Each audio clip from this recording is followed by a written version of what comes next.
You are live. Good morning and good evening to Eva Saha from Chicago in the US. How are you? I'm so good. How are you? Good morning, everybody. And hello, everyone. I am doing a very early morning edition of the You Are Able video series, and I'm super excited to have Eva, somebody that there are some times when there are certain people that you just feel like, oh my gosh, I want to be her friend, or like, oh, she's so warm and so easy to talk to. Even though I've never spoken to Eva, that was how I felt when I just saw her photo. And I hope that all of you will feel the same way about Eva because we're going to have a really great conversation today and she is going to be the last guest of my second series of the You're Able series, which I've been doing for 2 years already. And I'm just super happy to have you, Eva, and to finally meet you, a fellow host, moderator, and MC. This is awesome. I know, so good. I got to tell you, it right back at you. There is something that I saw in you. I know we connected because we have a common client and we do the same Yeah. thing. And just the way in which you connected with me on LinkedIn and the way you approach life, I believe from what I've seen of you with kindness is just really delightful. And so I was really excited. I can't wait to come to Phuket and meet you in person. Oh, thank you. Thank you. That's awesome. I mean, this is the beauty of these StreamYard and LinkedIn and Zoom because I met so many people that I never even think that I could meet. In the COVID, like totally everything changed about how we connect and how we meet people and deal with people. And my world is so much bigger now. I mean, do you have many acquaintances in Asia? I don't have a whole lot of acquaintance in Asia. Well, in my parents are from Bangladesh and India, so I know a bunch of people in that part of Ah, Asia. But no, I ah, don't. But I have to agree with you. You know, the pandemic, nobody describes it as delightful. But the one great thing about what's come of it is the way that we are connecting across boundaries, across the world, and that's just really nice. And hopefully using social media for good rather than what it is sometimes, and that is not always good. So it's been a really wonderful sort of side effect of the pandemic, for sure. Yep, exactly, exactly. And that's where your beauty come from, huh? You're Bangladesh and India. I had no idea. I just thought you were, beautiful Oh, you're so and nice. very authentic. And yeah, you have this shining smile that just attracts people to you. So tell us a little bit about yourself because I always believe that it's better that you introduce an aspect of yourself to the audience. Okay, well, as Abel said, I am Eva Saha. I live in Chicago, Illinois, in the United States, so it is evening here. But Mhm. I am an accountant turned corporate and securities attorney turned stay-at-home mom turned actress, presenter, host, moderator, MC. Yes, I can't make up my mind. No, I think I was where I'm supposed to be now. I have been happily married since 1993, and I have two amazing young adult children. Yet Wow. two women in STEM who just make me so proud every day, and a husband that keeps me grounded and happy and in the place that I can perform my best. So I would say that in all the jobs that I've done and where I am now, I really appreciate it and I enjoy what I'm doing. But my family is what I appreciate most, for sure. That's So that is a little awesome. bit about me. Yeah, I think you just pretty much said everything that my heart would say. Like it would be exactly the same. 1993. Wow, that is quite a I know, don't long try to time. calculate my age, but it's been a long time. No, I mean, to me, you look really young. But Oh, then, I don't really like look at people and say like, okay, where is their ethnicity? Or like, I don't like label people with their race and age. But it is kind of like, oh wow, like when you start calculating, I'm not that great at math, so I'm not gonna even like, I'm not even gonna try. But you know what? I I don't think mind. the It's so family, funny because I know a lot of people in this country that I live in are really afraid yeah, of getting older. But I have to say that with age comes wisdom and knowledge. And you talked about, Abel, before we got on today about how like you feel so grounded in Thailand and it's the place where you feel most at home, even though that wasn't your home of origin. And in part yes, because of the people you've connected with and the life you've built. And I think some of that comes with age, right? I heard some of your yeah, story yeah, about how childhood wasn't so nice to you at times, and sometimes it's not. yeah, And hopefully, we're getting away from that. And as yeah, everybody evolves, we'll be better about yeah. that and Mhm. come at the world with more kindness. But there's a lot of good Right. things about getting older. You don't care as much what other people think of you, but you Yes. can a little more, gentle and wonderful and kind, humanity, I guess. So yeah. I don't Yeah, know. yeah. Like, Exactly, exactly. And I think that when you start to understand yourself more and you're able to understand how the past situations lead us and lead you and myself to where we're at today, I think when you kind of see like a bigger picture, there's a calming effect to that. oh, for And sure. I think that's exactly what it is. You know, as you grow older, sometimes we get wiser. I mean, not everybody gets wiser, but I believe I am getting wiser, and I'm just happier. And like you said, I still care about what people think because I do That's because still you're not have my quite as old as I ego. am. I still have an ego, and I'm still sensitive, and we're still human, and we still need the to be connected, but Mhm. it's definitely less because we know Yeah, who we are, right? right. Now, Eva, let me go straight into the first question. Yeah. And because we have such similar backgrounds, that's why I was so attracted to you. And just because of the happiness that I feel from you, that to me is already success. It's not always about like, oh, how much money do you make, and oh, I'm like a presenter, or excuse me, not a presenter, I'm a moderator. Like that is a pretty um awesome profession, especially for a woman to have, being in front of the camera and things like that. um what do you think contributes to your success? It's a really interesting question. I interviewed Ariana Huffington, who started the Huffington Post, and now she has this Thrive Global business. And she talked about how we so often gauge success by power and money. And we shouldn't, Yeah. those should not be just the only two things that we look at. Our well-being, how we are navigating life in other ways outside of money and power, should really dictate how we're doing. And she came upon that because she had a rude awakening when she passed out at her desk from exhaustion, from working too hard to attain that money and Yeah. that power, and Mhm. really hurt herself. And she sort of decided, Yeah. why are we not looking at that third metric of success? And that is your well-being, how you're navigating life and how happy you are and how contented you are. And this is not to say, like Mhm. you said something about how happy I am. I'm not happy all the time. I don't think that it's Love not it. a measure of success to be happy. And I think there's a lot of pressure on be happy, Yeah. just Yeah. be happy and everything will be okay. Well, besides talking about people with mental illness, which is at an all-time high, I don't think Yeah. you have to be happy all the time. I think when I'm Right. worried and scared to death to get on stage, that actually propels me in some ways. Like, I don't always Mhm. have to like put on a happy face. Yes. But well-being though is another factor. My health and well-being is another factor. And I think that I I come from enormous privilege. So I just have to say that first because I don't expect everyone to get to where I am in the way that I got here and by the time I got here. But and my privilege has afforded me all kinds of luxuries. That being said, I have always focused on not just these other metrics of power and money, but my well-being. So like I said, Yeah. I was a high-powered lawyer at an international global firm doing very, very well and making a whole lot of money. And I decided, and I had the luxury of doing so and the privilege, but I decided to chuck it all and stay home with my kids. And again, I had the privilege of doing so, but I needed to focus on what was best for me, and best for me to Mhm. thrive. And so I think that I've always Mhm. done that. I've always looked at not what other people's expectations. Well, it was a hard lesson. I used to look at other people's expectations of me, especially because I was born of an immigrant family that had to work very, very hard. And so they instilled in me those like hardworking values and you can't just leave anything to chance, right? So I did work hard growing up and going to school. But at Right. some point, with that privilege, I was able to look at what really made me happy and not defer to other people's expectations of me. Because at the end of Mhm. the day, they don't have to answer to how well I'm doing. I do. Yeah. So if I Yeah. could put away what other people have expected of me, what other people say I should do, I never should myself.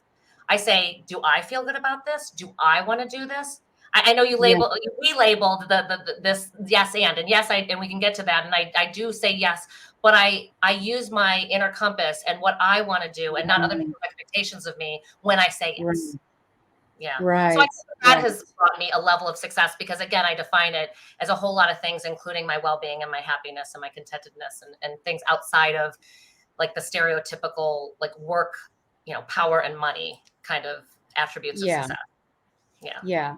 And I think this is wonderful because I haven't had a guest from US. Mhm. Still living in the US, excuse Yeah, me, yeah, still right. living in the US. And I feel that there's a lot of things that I no longer know about the culture in the US after having Mhm. left 16 years ago. Yeah. And I remember when I was in college, it was always about promoting your talents when you're Mhm. trying to look for a job, and it was very focused on individualism and the personal ego, and that's what I learned in college, anyways. Mm. And of course, when you watch TV, it's a lot about fame and money, and I just Mhm. don't know if that's still the case in the U.S. But it's good to hear at least some of the updates, from somebody who's still living there. And I think that it's hard to get away with that, right? Yeah, it's interesting because there's a lot of Eastern culture that the West has decided, oh, it looks fashionable. Let's do yoga, let's meditate, just because it kind of seemed cool. I Oh, think at some point it was more like you would literally look at those people who are trying to live a life of well being and you'd be like, oh, they're hippies. You know what I mean? Because there was that culture oh, that you're talking about, self promotion and the highest yeah, ladders of success and work at all yeah, costs, your family, your health, and whatnot. And yeah, slowly but surely, people are adopting Eastern philosophies and realizing it's not just in fashion or for the people who are hippies. It is literally a better way of life. And that's why the yeah, likes of Ariana Huffington are starting to promote this so that we can yeah, all live better, more successful lives in a more rounded definition of success. And now, in corporations, people are talking, literally mindfulness is something that's being taught at a corporate level at Fortune 100 companies now. So right. it is shifting, it is changing, and there is a lot more focus on the team and on diversity, equity, and inclusion, and making sure that everyone is represented and there are a lot of people at the table so that you can have varying perspectives that will create the best possible solution, the best possible product, the best possible outcome, the highest levels of Mhm. achievement by including everybody. So things are changing, thank goodness. Mhm. Yeah.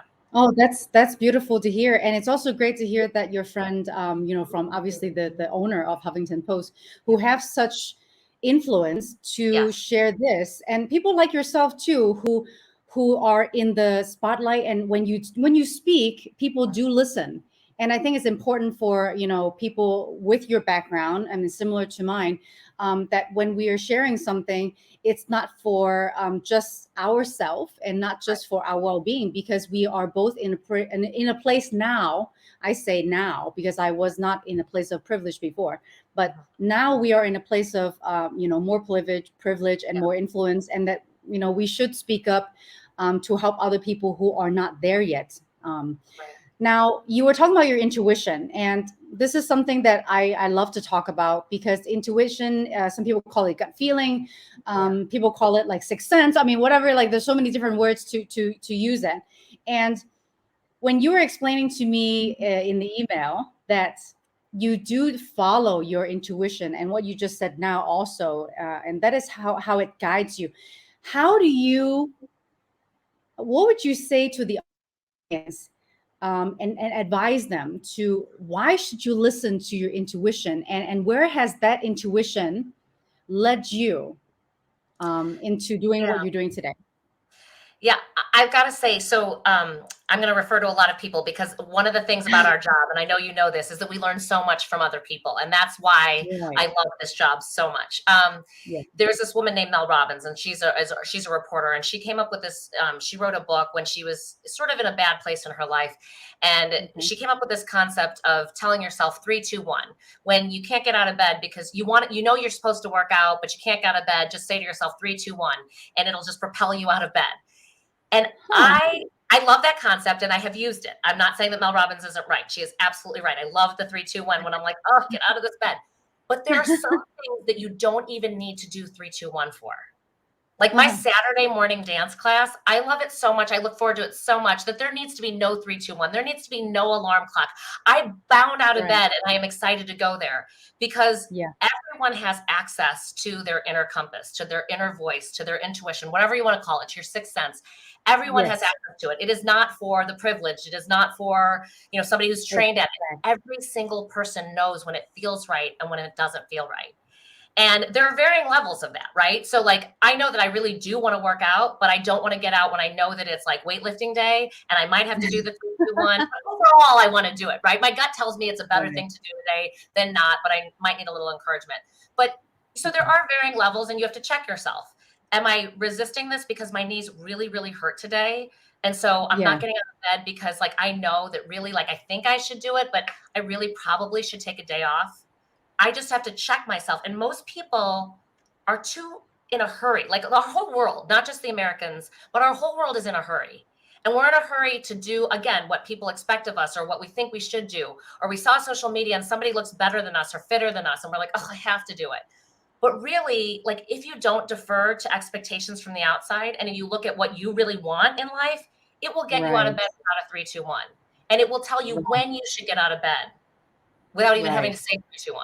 Because everyone has access, again, to that inner voice that tells you, no, today, actually, I'm not being lazy. My knees really, really are not feeling well. I have no cartilage in my knee. The doctor said to take a day off. You know what I mean? And so I like to say yes to things. I like to, yes, and we talked about it and we can talk about what that means to me more, but I like to say yes because it's opened up a world of opportunities. I didn't even know this job existed, Abel. I know. I didn't even know this job existed because I said yes to certain things. I'm here and I'm doing a job that I am best suited for and it uses all of my best attributes. How fun is that? That I love to do, right? And it doesn't feel like work. But I trusted my intuition when I said yes.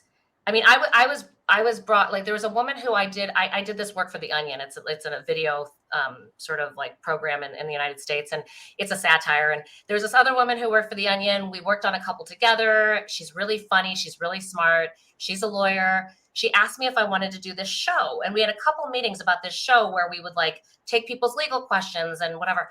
Every time I had to meet with her, I just wasn't excited. And not because I didn't think she was talented and smart, and it'd be a really cool show and it would propel both of our careers forward at that time. I just wasn't excited about it. And so one day, like my husband reminded me of my own advice and said, why are you doing it then? Trust your gut. It's not right for you. And I didn't do it. But, there's that saying, like, a closed door leads to an open door or whatever. Somebody said it to me differently. Every closed door leads to the right door. I said no to that, which freed me for the bandwidth to do other things that led me to this job that I love way more than I would have loved that job. So again, like everyone has access to that. Everyone knows when they're like shooting themselves, like, oh, I should do this. And everyone knows when it actually feels right. And if we all slowed down and paid attention to what our inner being and not everybody else and not all the noise out there tells us to do, we'll follow our own compass. And then we're the ones who have to be accountable for how that turns out. But it's better to be able to blame yourself than somebody else or be mad at somebody else for telling you what to do and then it didn't go well. You know what I mean? Exactly. Well, like I said, there's so many things, even the mentalities that we have in common, it seems. And you're just like saying everything that I already like that I want to say. And I feel like, okay, I don't have anything else to say anymore. Please do share your experiences. How is that? I'm going to turn the tables because I can't help it. When have you trusted your intuition or your gut and it told you the right thing to do? Or when did you not trust it, Abel? And give everybody an example of when it didn't work out or when it did. Right. I'd love to hear. Because this is a show focused on you and I don't want to, because I talk about myself enough. I talk myself plenty, and people who obviously watch this, they know me quite well, but they don't know you as well. When you say I know this might seem obvious to us, right? Yeah. Because I am very sensitive to how I observe other people. And also there are times when I'm not sure also. But I do give myself the experience to work with different people so that I know whether I want to continue working with them or not. Right. But there are times when, for example, you do feel that I'm not sure, like, how would that be? For example, like for you, is it like a stomach thing? Is it a mind thing? Is it a heart thing? Like, can you elaborate a little more into that?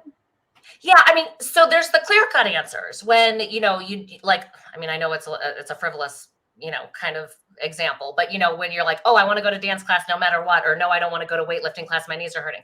Those are a little more frivolous and they're easy to determine. And then there's the more complicated things when I'm like, okay, this job scares me to death.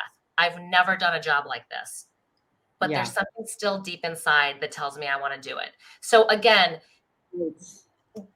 your intuition will tell you when it's not right, but you have to pay attention to whether it's your intuition telling you it's really not right for you because it's not right for you, or whether you're just scared, or whether it's just, a horizon you haven't yet, followed. And there's a difference. There's definitely a difference between being scared to do it, being unsure if you're able to do it, and your gut telling you it's not for you. You know what I mean? Because if you said no to things where your gut was like, oh, I'm not super, super excited, I have to say 3, 2, 1 to myself, you might not do a lot in life, right? I mean, we have to be a little bit more motivated than that. So I think, again, it's sort of just like self-reflecting. It's taking a pause and being like, do I not want to do this because it's really not right for me and it's going to get in the way of other things I really want to do more? Or do I not want to do this just because I'm a little bit scared? I've never done this job before. I've never worked with a client before. It's a different industry I'm going to get to know a lot about. Then you need to check yourself, at least in my opinion, and be like, let me fall back on the things I know how to do. I know how to research. I know how to communicate. I can do it. Sometimes you then look to your family, your friends, because they'll tell you the truth. You don't have to ever do it alone. The people closest to you are the ones that tell you the truth. And then you can say, and when I do this out of fear, like, oh, I don't know, my agent wants me to talk to these people, but maybe I should just turn it down because like they're not sure about me. They want to interview me and I'm not sure if I want to. And then I talk to my husband and my daughters and they say, Mom, when have you ever approached a job and not been successful? Is this just because you don't know that industry? You're going to have to do a little more homework, or do you really not like this industry, for instance? And then I have to work hard. Okay, it's not my gut telling me it's not the right thing. It's my gut being a little bit of a fraidy cat right now, Right. So I think that it takes a lot of self-reflection, which, as you and I talked about, you get older and you do a little bit more of that. But everyone has access to it. Even somebody in their teens, 20s, if they just sit with themselves and they're like, what's really going on here? Is this not right for me? Or am I just a little bit scared? And what would I need to do? And what kinds of qualities do I have? And what kind of skills do I have? Can I get through it to get over that hump? You know what I mean? Yes. I definitely think that it's a combination of being aware of your feelings towards the situation or even towards the person. And then there's a little bit of the support from your mind that says, okay, like, do I really want to? But I think it's definitely more of a heart space and more of a feeling thing. And you said so many like wonderful things. I can think of like 2 really quick examples too. I mean, your example is obviously going to a dance class or weightlifting. Mine is specifically about work. So there was one job that was many years ago. And it was a Hong Kong organizer coming to interview me in person in Phuket. And for whatever reason, I mean, the event organizer was there. It was her and myself. There was no chemistry at all. There was just like, it was so flat. There was no like, I mean, it's not, there is of course that politeness, like, hello, like the basic things, right? But there was no connection. Like I did not feel like I really like this lady. And she also did not really feel that she liked me a lot because I can see it. Like I can see it on her face. And then I didn't get the job. And when the event organizer apologized to me and said, oh, I'm so sorry. They're going to hire somebody. They're going to fly somebody in from Hong Kong just to host this conference in Phuket. And I said, no worries. I was like, no worries.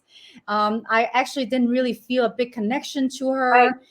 And I also said, this is another thing too, that yes, we have fear, whether we want to say yes or no, which is similar to your title, right? It's yes, and. But there are times when there is, there's a lot of yeses where it opens us to many opportunities. And there is this fear of not getting a job. But how do you know you're going to get the job anyways? It's not guaranteed. So it's yes. I mean, it's like, okay, let's say 50%, you're going to get a job and 50% you don't get a job. So why don't you say yes first and say, I'm going to interview? Like, I mean, it's not guaranteed you're going to get a job. So it's like interview first, right? But you're interviewing each other. Like I heard you say that you weren't really responding to her either. You can say Exactly. yes. Like my whole concept of yes and comes from this improv, which I've been living my life this way, but it kind of solidified and codified the way I've been living my life when I took this acting class, and I was introduced to improv. In an improv scene, if somebody comes up with an idea, it's all made up, right? And you have to just go with the flow. If someone says no, the scene is dead. It's going nowhere. So you have to say yes Right. to whatever the scene is and then build on it. Yes and doesn't mean yes and I'm doing it all. Yes and just means you're taking the next step. And I heard you say that you didn't respond to this lady and she didn't respond to you. If the idea of the job sounded good to you, yes and. But yes and doesn't mean you have to commit to it. Yes and means that you are interviewing each other. And then you decide whether that job was good for you. You know, it's so funny, Abel. So I had an interview for a series of jobs that somebody else does, but he wasn't available for the job for a couple of them. And so they said, okay, we're gonna hire you to do this. For whatever reason, I also on that call didn't have the best feeling. So I was kind of surprised when my agent said, oh yeah, they're gonna use you. And I was like, huh, I didn't feel that great. And I would have thought that they would have felt that great. And so I'm like, is it more out of like desperation? They just need somebody. He can't do it, blah, blah, blah. My agent is selling me up. And long story short, that event got canceled. They decided not to do it in person and not to do virtual. It got canceled. And my agent came back to me and he's like, okay, we're going to pursue this some more because they've got more jobs that this other guy isn't going to do. I'm not going to get into all the gory details, but suffice it to say, some things that happened in the interim where I was more and more certain I did not want to work with them. And so then I told my agent, could you please not pursue it? And he's like, okay, well, why? And I'm like, well, I don't need to take every job. I was introduced to it. I said yes and when you called me, I met them. Things didn't work out. Now you're going to reintroduce me. But I really my gut told me I don't want to work with this organization. There wasn't the right chemistry. We weren't on the same wavelength. I wasn't so sure about people in this industry. Some of the things didn't align with my political viewpoints. And I just said, you know what? I don't have to say yes to everything. So I say yes and to open myself to the opportunity, but I gauge it with my intuition, my gut, my sixth sense. Like, is it really right for me? And then I decide. Yeah. I mean, that's beautiful way to, to elaborate and go into what you meant by yes and.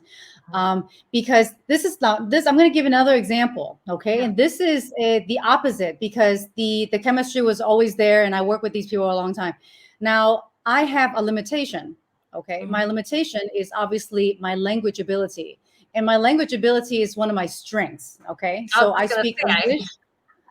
Well, I'm telling you this because I'm speaking from a very realistic and humble perspective. Okay, I don't like to be like, oh yeah, I'm so great, and I used to kind of do that, but so this was a job that I have done with the event organizer before, and this is linking into the topic of fear, because a lot of people would say, well, why would I say yes to, why would I follow Eva or Abel and say yes and when I have so much fear? This is a story of how fear can actually lead you to do something that you do not even think you can do. So once again, I speak English and I also host, in Thai. So it's English first with Thai, and it's English with Thai and with Cantonese because I'm, from Hong Kong. Now, this job at the beginning, from what I understood, was okay. It's going to be like 60% Thai and 40% English. And then at the end, when I realized, when I was, going over the script, and usually the script information comes in quite late. So, I mean, unless it's a huge, huge event, which this wasn't really a huge event. It was maybe like 100 plus people, but they were all Thai audience. And what I realized was, oh my gosh, it was 95% Thai and only like 5% in English.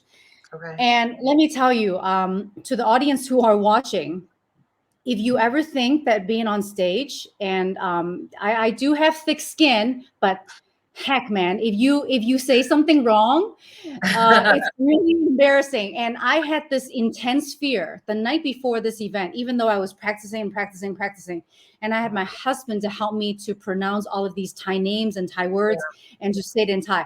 I never cry. I never cry for an event, but I cried for that event the night before because I was so scared.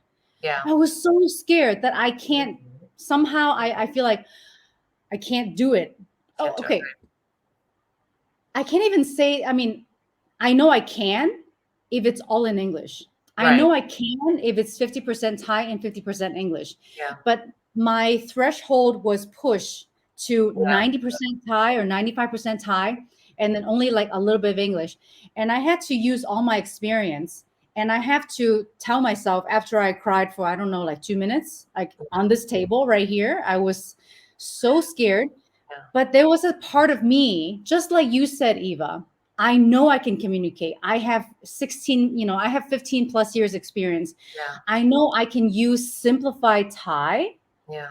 and not try to be, I can say the complicated things that is scripted, and Right. then I can use the, so there was this intense fear. And it wasn't at the stage where I could back out anymore, because this Right. was the night before. Right. But there was a belief in yourself that you can. And I was practicing and practicing and practicing. And, to the people who are afraid that they cannot, this job and only this job, because I normally do not get hired for an event where I use so much time. It was only this job that made me feel that I was able to go above what I think my Thai ability was. Right. And there are times when you feel like, okay, should I challenge myself? Am I Right. able to do it? Can I do it really? And then do you put in the time to practice and to research and to make sure that you're at that level? So if you commit and you say yes, and then there are many stages of course, where you can back up. Yeah. But in this particular case, I couldn't. Yeah. There are opportunities where you can do more than what you think you can, because you are given the opportunity, right? Yeah, absolutely. Well, and Abel, the truth of the matter is, you parsed apart, is this because this isn't going to propel my career forward and it's really standing in the way of other jobs? Or is it just fear? And then I have to check myself. Yeah. So we talked about that distinction, where if it's like, Right. that legal correspondent show, I didn't want to do that. That was going to get in the way of spending more time and energy doing other things. It wasn't because I was afraid of it. You then Right. took that a step further, where you had a job and that job wasn't going to get in the way of your career. It was just a job that was Right. It hard. was just one job. Yes. Yeah. It was just a challenging job. And that is Right. when you look to yourself and be like, this isn't something that my gut is telling me isn't good for me. It's just one that my gut is telling me I'm a scaredy cat. But Right. then Right. you cry on the table. You might cry on your husband's shoulder. He's going to tell you can do it. You know what I mean? Yeah. That's when you lean on other people to remind you of all of your amazing Right. talent, that you can Right. challenge yourself and do that next step. Like jobs where I didn't know the industry and I didn't know the format, and I was going to have to do so much on the fly. But then you have the best time, if you don't let fear get in the way. And on another note, I just want to like put a little pin on it, is that we're all humans at the end of the day. And I know you said people will not like it if you say something wrong. I have so many times introduced myself with a level of humility that then people respond in kind. So Right. when I said, okay, your business is complicated and I can't pretend to know as much as the chief product officer here, but this is what I know. Let me know what else I need to know. Continually, then people are impressed with what I do know, and that I tried hard, and that I'm trying to understand, and that I'm trying to exercise empathy and understand where they're having a problem, so much so that I'm admitting my deficiencies or my, lack of information or whatever. And then they're more than happy to fill me in. Or in your case, if you went out there and made a joke because you realized you didn't quite know how to say something, I'm sure they would have all laughed with you and said, oh my God, but she's trying so hard. She's not as high descent, and look at her doing this, they'd be even more proud of you, more excited that you tried to respond to them in a way that they would most like to receive, that you tried that hard to understand the language that they would want to hear. And by that, if you put it out to the world, if you put humility and effort out to the world, people will receive you in a way that you want to be received, even if you make a mistake. Nobody's perfect, Exactly. And you talked about a level of communication that sometimes people forget, because everybody, when they're presenting themselves, and I just say presenting in overall general to include, moderation and MC and host and, being an anchor, which I have done all of those, is that there is a expected way to present yourself in certain platforms, and we Okay. always tend to want to show the very, very best, that we're Yeah. prepared, da, da, da, da, da, da, da.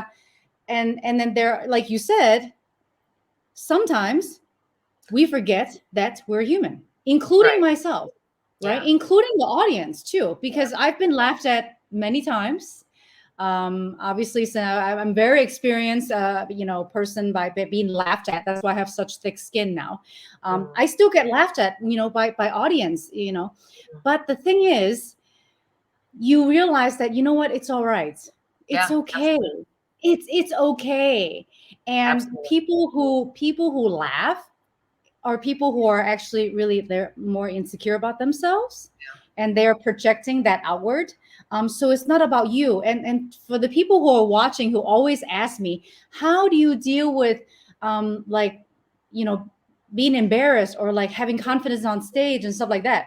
I mean, Eva and I would be the perfect person to answer your question, and that is that you don't always have to have all your shit together. Not, I mean, No, of right. course you do your best. No, you Yeah. absolutely do not. And my mother told me something that I've passed on to my children, and I tell as many people as I can. When somebody, and we all know this, but when somebody acts in a way that's unexpected or unkind, it has to do with them, not you. So if you Right. can just know that, and know that, like, Abel, you're in a high profile position. Unfortunately, when you are in this public facing arena, people are going to just take jabs just because they have nothing better to do. But those people who troll the internet and say things or whatever, it's because, what kind of life are they having that they have time to sit there and criticize you? Do you know what I mean? Because you're interesting. That's why. They're perfect. Do you know what I mean? So it probably has to do with them. Maybe they're jealous that they don't get to be on air like you. Maybe they're jealous because you can speak so Oh, effusively about your past and how you've overcome it and how you approach life with kindness. And not everyone taps into that part of themselves. Everyone can approach the world with kindness. It doesn't mean you have to be an extrovert or an emotional person. Every single person, my husband, the introvert, is the kindest person. And when nuggets come out of his mouth, people even receive it even better, because it's not like he's that, expressive all the time. You don't have to be a right. certain kind of person to practice empathy. You don't have to be an emotional person. Right. You just have to have the Right. desire to connect with somebody, understand where they're Yes. coming from, want to solve their problems. And if Yes. you're that Yes. person, you're not trolling the internet and saying mean things about Abel. You're not.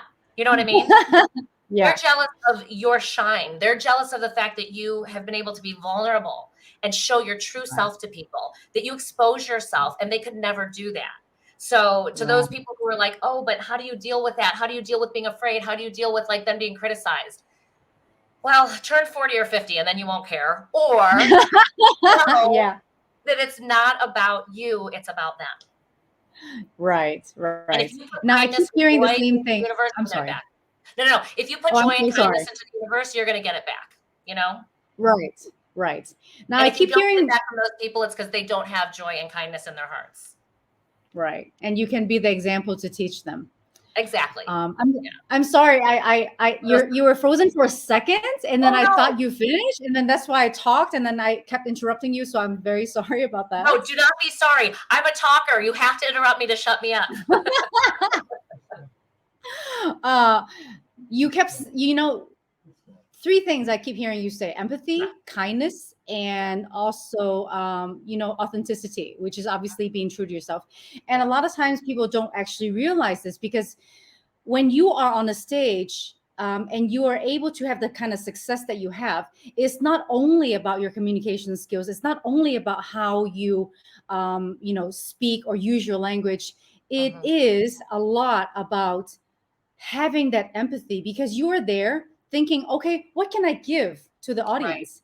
And Right. how do I connect with them? Because Right. you're not, if you're always on stage to be for yourself, you won't stay and you won't last. I mean, of course, there are very, very talented people who are very, very egotistic, and they have something to give to the world through their arts. And I believe that, there's different reasons why people stay, to have such influence in life too. Yeah. But when I'm specifically talking with you, and what I keep hearing is empathy. And this is something that I also have a lot, to connect with people, in the audience. And that is to make them happy. Like, how are you Right. making them happy? Right. Right. And I think that's really, really beautiful. Now, I want to ask you this kind of funny question. Do you like being a lawyer, accountant, or a moderator or host more? Well, I'll tell you, I did not love being an accountant.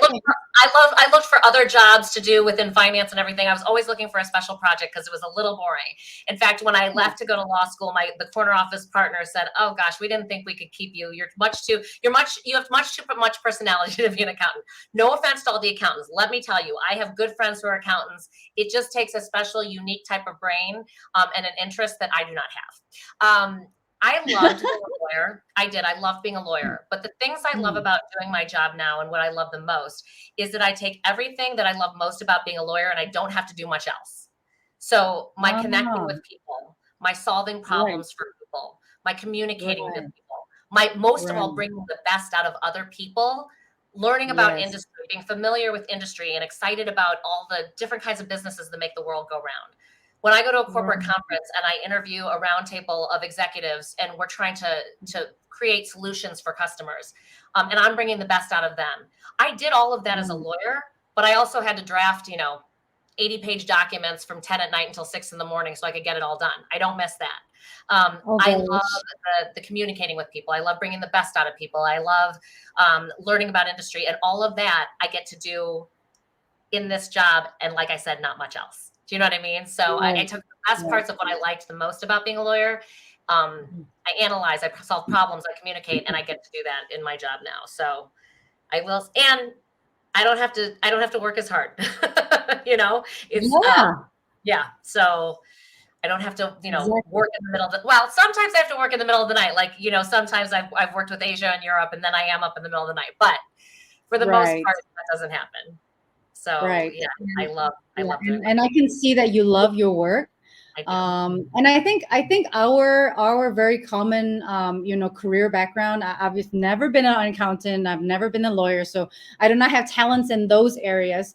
But this job that we have is really fun, and it's change. I mean, the diversity and the change in the environment and the ability to work with so many different types of people is what makes the job very interesting and exciting, I think, for us, right? Always. I mean, I was a corporate and securities lawyer, and I was that instead of a litigator because I got to do a transaction and on to the next one. So I love that about this. I have recurring clients, and then so it's the same business, but it's always something new. And then you have a new client with a new approach, and you have, it's anything from an award show, which I know you and I have both done that for the same client. I just got back from an event where it was a customer advisory board, and the company wanted to get input from the customers as to what would be best, how the company could serve their needs best. And it was roundtable discussions. And so I was interviewing the executives and I was moderating the discussions. And it's just like, that's different than any job I ever done because it was very intimate and personal with these 35 people in a room over a couple of days. And that was it. To the being on 5,000 people and interviewing celebrities. Those are very, very different. So there's always something new and different to do, which, it's exciting. It keeps us motivated and going, doesn't it, Abel? Oh, definitely. And there's so many cool people, awesome people to meet in the world too. It just never ends, So I always encourage people to go out and try to do things that maybe scare you a little bit, but be open to it and say yes, I can. Like my series is called You Are Able, so it's also having the courage to just say yes, right? Whether there's any commitment. Sorry. Yeah, I'm sorry. Now I interrupted you, and you didn't even freeze. I just did it. I want to go back to the empathy part too, because a lot of people think that they can't access that because it's just like you said, you have a lot of that. I think I do too. A lot of people say you have a high EQ, an emotional quotient, right? But you don't have to be an emotional person to be able to exercise empathy. You just have to have a genuine interest in trying to learn about other people and their needs and wants and dislikes and whatnot. So even if you're an introverted, non-effusive person, like, you can still practice these skills. And when you do, a whole world opens up to you. When you get to know other people, there's a concept in acting too, that you don't try to just like act scared. Let's say you're in a scene where you're scared. Don't act scared. Try to do something to your scene partner. Try to instill something in your scene partner. Make it about them, and it will be infinitely more interesting to watch. When you Oh, open yourself up to empathy, when you open yourself up to learning about other people, trying to figure out what right. makes them tick, trying to figure out how to solve their problems in any kind of business, whether it's your or my business or whether you're an accountant, when you try to understand them and Yeah, approach them with practiced empathy, like I said, not only will you be better at your job, not only will they appreciate you more because you really worked hard to figure out their problems, but you'll make a connection with somebody that you might not right. otherwise have. And I Exactly. believe it all boils down to human connection. No matter what Yes, job you're in, that is what makes the world go round, connecting with other humans. exactly. Exactly, exactly. And let me try to finish this. And I'm sorry for the noise. I think there's grass cutting outside. um, This is real life. Abel, it's okay. We can make mistakes. Like my so daughter was I'm gonna encouraging it. ask my husband to like maybe close the door, honey. This is live television. Yes, it's live, baby. So I mean, there's no editing this out. Yeah. If there's somebody who wants to become you, I mean, not become Eva, Yeah, yeah, but to do what you do, right? yeah. Like, because I'm sure you're a role model for many people. What would you say to them? Well, thank you for that nice compliment. I don't know about that, but I will say that if you want to do any job, whether it's Abel in my job or somebody else's job, um, seek out a mentor. Like you said that I may be a mentor or I Right, may be a role model. Seek out a mentor. There are right. so many people who would love to share what they do. Yeah, Some people come from a scarcity mindset, but I would say the right. majority of people come from an abundant mindset. And so just reach out to people that you want to emulate. You're never going to get there the exact way that they did because, again, you're going to follow your own tuition, your own path, your own staircase, or you're going to go to Yeah, another staircase or another door yeah, and it's going to lead you to the right door. It may not look like that because some people are like, I didn't even know this job existed and I came into it. Some people would have yeah, said, you weren't a broadcast journalist to begin with. How did you get this job? So I may not be the exact model to follow, but just seek out the people who you emulate, who you think are doing the thing that you want to do, and just ask for their advice. Ask for an yeah. informational session. I have had people approach me on LinkedIn who I didn't even know with a message, can we connect? And by the way, I would love to talk to you about how you got in your job. I don't even know them Mhm. from Adam, but I'm like, why not? If somebody Yeah, wants to learn from me, I yeah, sort of feel an obligation that I've gotten to this point. I want to help somebody else. So yes, most people want to help other people because like you can't I talked about this on a podcast that I was interviewed for, and this guy told me you can't feel helpless if you're being helpful. Most oh, that's people, beautiful. right? And most people like to be helpful because it just feels better. You can't ever be Yeah, helpful if you're being helpful. You know, that's why I do charity exactly. work and things like that. But it's the same Yeah, in when somebody's reached a certain level in business in any kind of arena, um, they're happy that they got there and they want to help other people come up. So just yeah, ask people, what advice do you have? Can we have a coffee? Can we have a chat? Can we do a Zoom call? And don't be afraid of that. Just seek yeah, out those people to get advice from and ask them. Nobody has to do it alone. I mean, that is what we talked about right. at the beginning of this conversation, that we Yeah, open up a world of possibilities in connecting over Zoom and in social media in this new way that we never have before. There is right. a world out there with billions of people, literally. Reach out, Yes, connect with yes, people, exercise yes, empathy, get to know them. Don't do it in a way that seems selfish because not me, but I have heard people be like, oh my God, they just want to sell me their thing. They sent me on LinkedIn, they don't even know me and they're asking for advice. Connect with somebody, feel them out. Just say, if you have to, like, I would love to send you a Starbucks gift card for a coffee and you can chat sometime. I oh, tell my that's daughters to do nice. that when they want to. Most of the That's time, people nice. will be like, oh my God, that's so nice. Do not send me a Starbucks gift card. We can spend 20 minutes. You know what I mean? But it shows that you're not trying to just steal their time Yeah, or not be aware yeah, of their time. And not everyone will. Some people will be too busy. Some people won't be inclined. But ask 10 people and you might get 7. Who knows, or you might get 2, but you'll yeah. get 2 people to help you. Exactly, exactly. You know what I keep finding myself saying when you are talking? I keep saying yes, Yes. yes, Yes. yes, That's because you and I are the same person, yes, just time zones apart. yes, exactly. And I just keep saying yes, yes, yes. And I'm not saying this because the title is yes and Yeah. it's just that like everything you said is like, yeah, I'm glad. oh yes. Like I totally agree with everything you said. And I think what you said was so beautiful. to the audience, just to wrap this up real quick, because I want to keep it, short. But the conversation with Eva is just so easy, and I think that's one of the reasons why, people who can make other people feel at ease and have that human connection are people who are successful, whatever their skills are. And I think Eva is definitely one of those people that I'm not sure if you want to always be open to everyone, but I'm I do open to everyone. recommend it. Yeah, if you want to contact Eva and to ask her for advice. But she is based in Chicago, so I do suggest that if you want to go into what she wants to do, that maybe you are based in the US. But how can people find you, Eva, and reach out to you if they want to connect with you? So I think the best way, so that I know that it's more business related, is through LinkedIn. And so I'm Eva Saha on LinkedIn. Abel and I are connected on LinkedIn, so you'll be able to find me through her probably as well.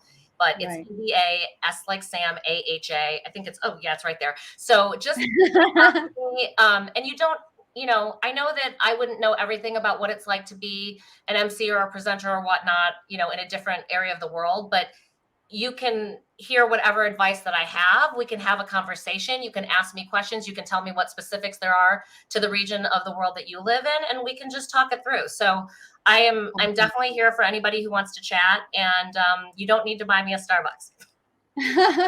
Well, that's exactly how I reached out to you. I just reached out to you because we were both when you hosted the WIT Awards, and I was doing the Asia version, and I was asking you advice, and you were just so easy and open to help me and give me advice on, okay, make sure the text is big enough, like something like that, Little things, I and know, it's it the little was, things. yeah, and I just felt that it was totally okay to reach out to you.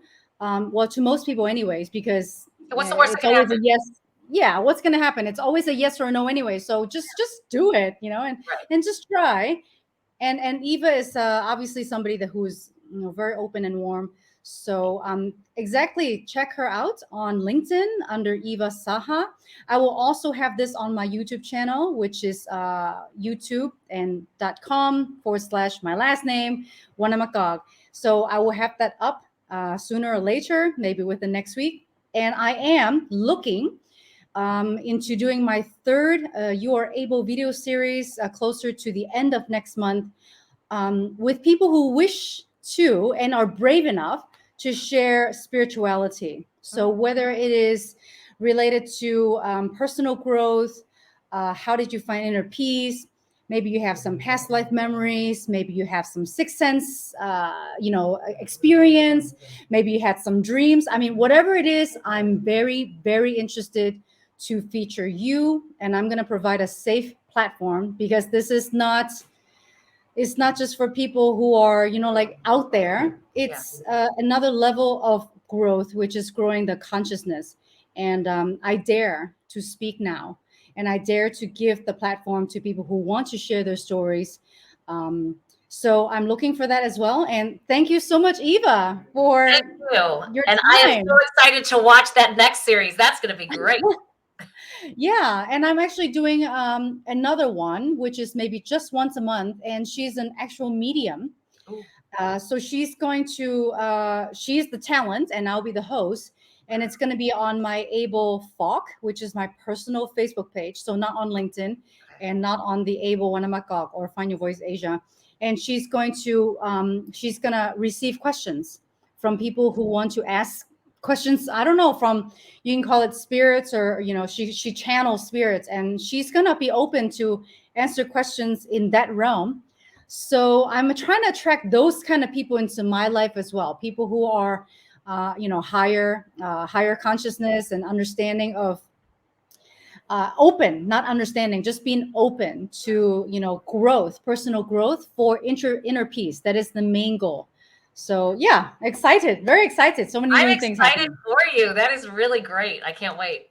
Yeah, so you could be one of the person who comes in and asks a question, Oh, and I'm maybe we'll definitely start. asking a question. I want to talk to my mom right now.